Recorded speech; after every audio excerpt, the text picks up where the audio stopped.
In the middle of this week, Al-Shabaab terrorist group attacked a university in Kenya, Garissa University, killing at least 147 students.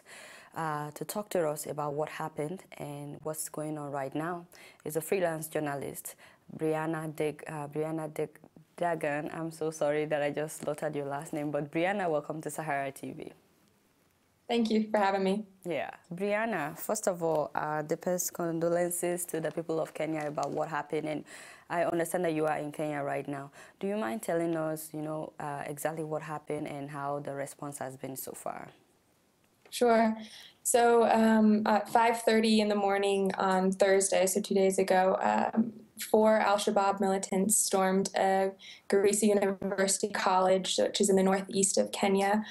What continued was they killed several security guards, entered the dormitories, and what continued was about a 15-hour siege between the militants and the Kenyan police and military. In total, as you said, I believe it's been raised to 148 now. People have been confirmed dead, although with possibility of more being found. All 4 militants were killed, although 5 people have been brought into Kenyan custody, possibly related to the attack. And yeah, I mean, it's just been a horrible couple of days around Kenya. Well, and we had that there was a memo that the intelligence security officers received a memo that Al-Shabaab was planning an attack. What happened with that? Yeah, I mean, there was a lot of hints. That's what's been going around here, is that, that there was a memo going around the University of Nairobi and several institutions around here. And then, as it's been reported in the news, even in the college where the university where the attack took place, students say they saw the memo the day before the attack, which was April 1st, and thought it was some sort of hoax, some sort of April Fool's joke. And that's the big question, and that everybody's asking is why, if there were these threats, why did this continue to happen? And even, after 2 days after the University of Nairobi issued their memo, the UK upped their travel restrictions on Kenya, and so there were a lot. I think there was a lot known about this beforehand, but that wasn't perhaps spread through all the people that needed to know. I'm not sure. So some people thought it was just a April Fool. That's the sad irony of some of the people in Garissa University College. But I'm wondering what people are saying after the president's speech, after his response. Do you feel like, and is anything different this time around from what he would normally say? And do people have confidence based on what he said? I think it's divided. The confidence is divided depending on your support.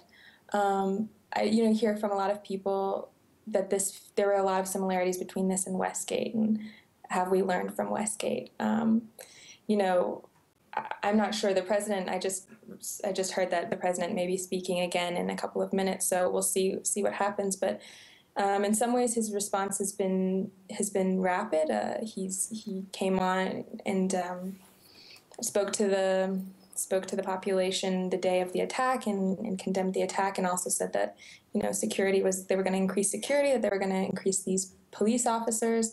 But there's a little bit of something within the we're going to release 10,000 more police officers. Well, what isn't said is that those police officers were being held because of possible corruption in their recruitment. And so there are some questions behind, some of these things that seem like good security, upping security. Well, what does that really mean, Definitely a lot of people are saying there's a lot of similarities between this and Westgate. What about the response of the security officers? Was anything different this time around? At the university itself? Yeah. Yes. It's hard to say because details of the attack and exactly what happened where are hard to really know what happened. What I do know is that it lasted instead of lasting several days, it lasted 15 hours. And it wasn't, as far as my understanding, it wasn't the Kenyan police or military themselves who ended up killing the militants. It was the militants themselves. Oh, I see. But, a lot of people are wondering, is there a tension right now between Somalians that are in Kenya and Kenyans in Kenya? Yeah, absolutely. I spoke to some people in the Eastleigh community of Nairobi, which is the largest Somali population here, and they said that after Westgate there was major media attention on this sort of tension between the Kenyans and the Somalis, and these raids of Eastleigh arresting people based on the idea that they're a terrorist. And in the past, the community spokespeople were telling me that in the past several weeks, there have been increased raids, and then since the attack in Garissa, that there's been a large number more raids.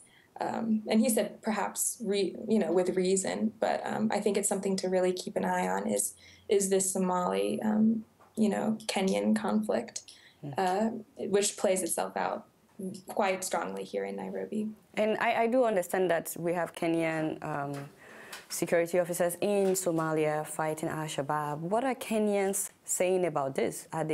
Is there anybody out there saying maybe soldiers should come home and just fight the terrorists here, or are Kenyans encouraging that the government should continue to be involved with what's going on in Somalia? Yeah, and I think that's also a very divisive issue, and it's surprisingly, in my experience, it's surprisingly between Kenyans not discussed as much as I would have expected. So I think it's hard to say. I don't know. I see. Well, what about the status of those that were arrested? Do we know, first of all, who were those people arrested and what's their status right now? The 5 people that have been taken into custody, I don't know too much more about them. I see. So, just a little information. And now there has been other memos going out there that Al-Shabab is likely to attack again. Do you have any idea if they are putting anything in place regarding this? And what are people saying on the street about this other memos coming in? Yeah, I mean, it's scary. The memos say something where that turning the cities they would red. Cover the whole streets of Kenya with blood, something like that. Yeah, this will be a long, gruesome war, which you Kenyan public are its first casualties. I mean, it's fear mongering, but I think it's been effective here. And there's a level of tension going around Nairobi that I personally haven't experienced here, but I think it's very familiar with people who live here. Who knows, but I know that I'm changing my habits a little bit based on this. And there's upping security in the Western resorts along the coast, which have been a possible target. There's been upping security around some of the fancy malls around here. But the question is, can that prevent any attacks? Well, that brings me to my very last question. Do you know if this is affecting tourism in any way? Are people expressing any fears and, maybe coming to visit Kenya or just going to popular places? And you've already started talking about you changing your habits. Yeah, it's hard to say so few days afterwards, but I think the way things have gone based on Westgate and based on some of the travel warnings, I can't imagine tourism improving from this. And it's a huge part of the Kenyan economy, so, I think it's pretty safe to say that tourism will feel a hit from this attack, which has killed almost double the people of Westgate. All right. Once again, Brianna, we are so sorry about what happened, and we're praying for comfort for all the family members. Thank you so much for joining us. Thank you. All right, viewers, that has been Brianna Duggan joining us from Kenya. Stay tuned. We have much more to come.